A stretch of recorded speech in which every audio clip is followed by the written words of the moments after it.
মিশর থেকে তারা প্যালেস্তাইনে হিজরত করছিলেন। পিছন থেকে ফেরাউনের দলবল অ্যাটাক করতে লাগলেন। ফেরাউনের দলবল যখন অ্যাটাক করতে লাগলেন, মূসা আলাইহিস সালামের সঙ্গী সাথীরা বললেন, ইন্না লামুদরাকুন, আমরা তো গ্রেফতার হয়ে গেলাম। আল্লাহ নবী মূসা কালিমুল্লাহ বললেন, কাল্লা কাল্লা কাল্লা, কখনোই নাই। ইন্না মাইয়া রব্বি সায়াহদিন, আমার সাথে আমার রব আছে। আল্লাহ পাক রব্বুল আলামিন মূসা কালিমুল্লাহকে জানিয়ে দিলেন, আর আমার নবী মূসা, তোমার হাতে যে লাঠিটা আছে এই লাঠিটা তুমি নিক্ষেপ করো। আল্লাহ নবী মূসা কালিমুল্লাহ লাঠিটা নিয়ে ওই পাহাড়ে কুলসুমে যখন নিক্ষেপ করলেন, সঙ্গে সঙ্গে 12টা রাস্তা হয়ে গেল। আল্লাহ নবী হযরতে মূসা কালিমুল্লাহ যেটা নিক্ষেপ করলেন, সঙ্গে সঙ্গে পাহাড়ে কুলসুমে 12টা রাস্তা হয়ে গেল। মূসা কালিমুল্লাহ এবং তার সঙ্গী সাথীদেরকে নিয়ে 12টা রাস্তা দিয়ে পার হয়ে গেলেন। কিন্তু ঘটনা এখানে শেষ নাই। পিছন থেকে ফেরাউন মিল্লাদের করে চুবিয়ে চুবিয়ে মারল। সেই দিনটা ছিল এই 10ই মুহররম, আশুরার দিন। জোরে বলুন সুবহানাল্লাহ। তাহলে মূসা আলাইহিস সালামকে আল্লাহ পাক হেফাজত করেছিলেন সেই দিনটা কোন দিন? 10ই মুহররম, আশুরার দিন। সেই দিনটা পেয়ে কে কে খুশি একটু হাত তুলে বলুন না। তো হাত তুলুন, একটু উঁচু করে তুলুন না। তাহলে এই দিনটা পেয়ে আমরা তো খুশি তো নাকি? একটু তাকবীর দেন, নারে তাকবীর, নারে তাকবীর। আয়াত করুন সিদ্দিকিয়া, আমিনিয়া, কুরআনিয়া মাদ্রাসা বলুন জিন্দাবাদ, নারে তাকবীর।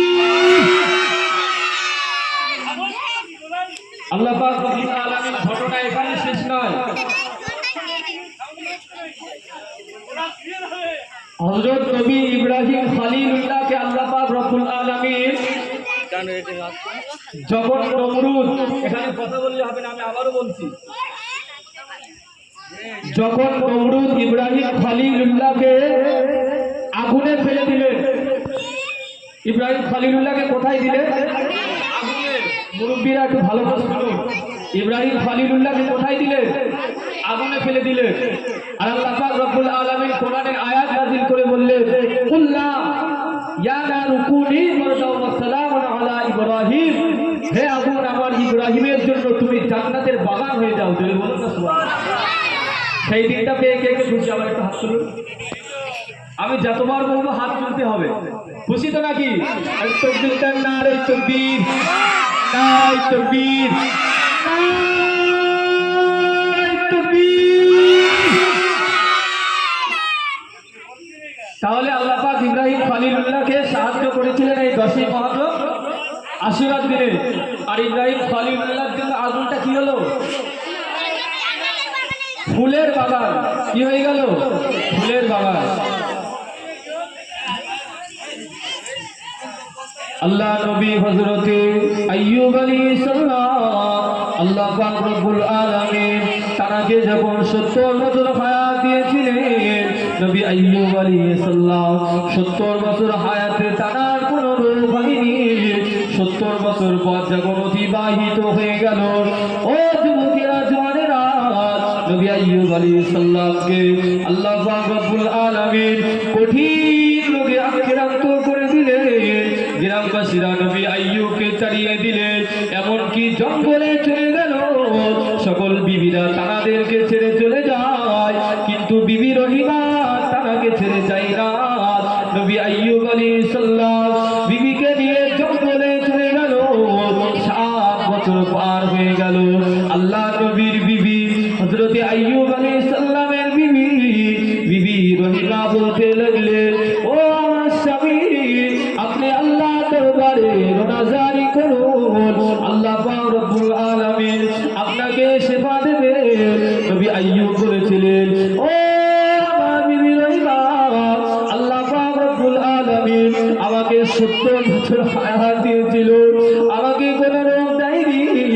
আমার আমার 70 বছর হায়াত যখন অতিবাহিত হয়ে যাবে, আমি নবী আইয়ুব আল্লাহ পাকের দরবারে হাত তুলে দোয়া চাইব, ও রব্বুল আলামিন আল্লাহ পাক, আমি আপনার নবী আইয়ুব, আমাকে আপনি সুস্থতা দান করুন। যেদিন 70 বছর হয়ে যাবে, আমি সেই দিন আল্লাহ পাকের দরবারে রোনাজারি করতে লাগবো। কিন্তু না, এইভাবে 18 বছর হয়ে গেল, আল্লাহ পাক রব্বুল আলামিনের দরবারে রোনাজারি করতে লাগলেন। আয় রব্বি আল্লাহ, আপনার নবী আইয়ুবকে আপনি শিফা দিন আল্লাহ। আল্লাহ নবী আইয়ুব আলাইহিস সালাম আল্লাহ পাকের দরবারে রোনাজারি করতে লাগলেন। ও রব্বুল আলামিন আল্লাহ পাক, আপনার নবী আইয়ুবকে আপনি শিফা দিন আল্লাহ। আপনাকে রব বলে ডাকবে, আপনাকে আল্লাহ বলে ডাকবে। এমনকি আইয়ুব আলাইহিস সালামের জোয়ারে ঘা হয়ে গিয়েছিল, আল্লাহ পাকের রহমতে জোশ নিয়ে গেল। আমার আল্লাহ পাক সহ্য করতে পারলেন না, আমার আইয়ুবকে আল্লাহ পাক রব্বুল আলামিন ওয়াফিহি শাফা আইয়ুব, আইয়ুব আলাইহিস সালামকে ওই রোগ থেকে মুক্তি দিয়েছিলেন এই 10ই মুহররম আশুরা দিন। সেই দিনটা আমরা পেয়েছি, খুশি তো? হাত তুলে না রাখবা, এটা তাকবীর দেন, নারায়ে তাকবীর। আওয়াজ হলো না, আরো জোরে নারায়ে তাকবীর। আওয়াজ করব, সিদ্দিকিয়া, আমিনিয়া, কুরআনিয়া মাদ্রাসা বলুন জিন্দাবাদ। আর একটু জোরে বলুন জিন্দাবাদ। নারায়ে তাকবীর। ঘটনা কটা হলো? ঘটনা কটা হলো? কি ঘটনা শুনছেন তাহলে? 1 নম্বরে কার ঘটনা বললাম? মুসা আলাইহিস সালাম। 1 নম্বরে। 2 নম্বরে কার বললাম? মনোযোগ দিয়ে শুনতে হবে। 2 নম্বর এখানে আছে।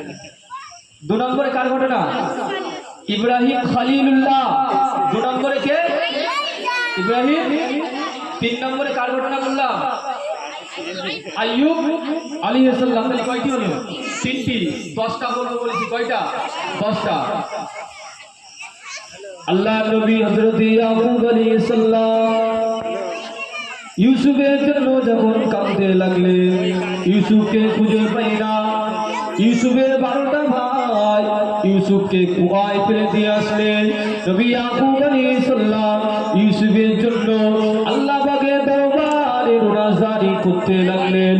আয় রব্বি আল্লাহ, আপনি আমার ইউসুফকে ফিরিয়ে দিন। হযরত নবী ইয়াকুব আলাইহিস সালাম কাঁদতে কাঁদতে তার 2 চোখে ঘা হয়ে গিয়েছিল, এমনকি চোখ কানা হয়ে গিয়েছিল।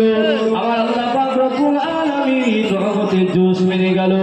আল্লাহ নবী হযরত ইয়াকুব আলাইহিস সালামকে আল্লাহ পাক রব্বুল আলামিন যেদিন ওই 2 চোখ ফিরিয়ে দিয়েছিলেন, ওই দিনটা হলো এই 10ই মুহররম আশুরা দিন। সেই দিনটা আজকে কে কে খুশি? হাত তুলুন। আর মেয়েরা হাত তুলবে তো? পোল্ট্রির ঘরে যারা বসে আছে হাত তুলবে। একটু তাকবীর দেন না, নারায়ে তাকবীর।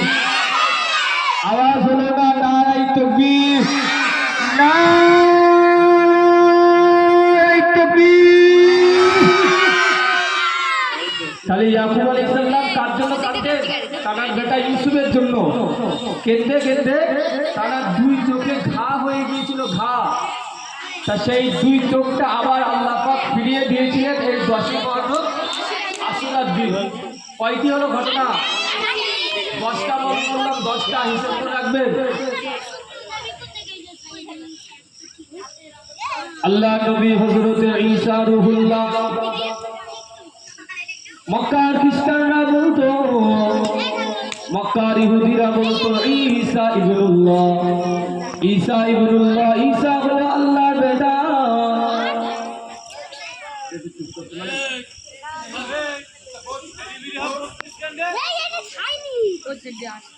আমি লাভবো। মক্কার খ্রিস্টানরা বলতো ঈসা ইবনুল্লাহ, ঈসা হলো আল্লাহর বেটা। আমার আল্লাহ পাক রব্বুল আলামিন ঈসা নবীকে বলেছিলেন, আয় আমার নবী ঈসা, তোমাকে আমি আল্লাহ পাক বিনা বাপে পয়দা করলাম, মা মারিয়াম থেকে তোমাকে আমি পয়দা করলাম। ঈসা নবীকে যেদিন আল্লাহ পাক সৃষ্টি করেছিলেন, ওই দিনটা হলো এই 10ই মুহররম আশুরার দিন।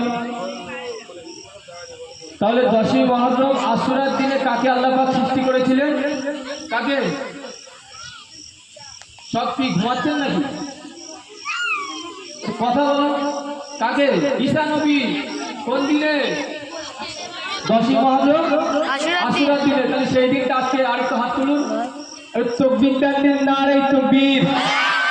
আমার গোলা তো ভেঙে গেল, আপনাদের কি হলো? সারাদিন রোজায় ছিলাম, কষ্ট নেই, তকবীর দেন না, নারে তকবীর। আবার সিদ্দিকিয়া, আমিনিয়া, কুরআনিয়া মাদ্রাসা বলুন জিন্দাবাদ। আর তো জোরে হলো না জিন্দাবাদ, নারে তকবীর।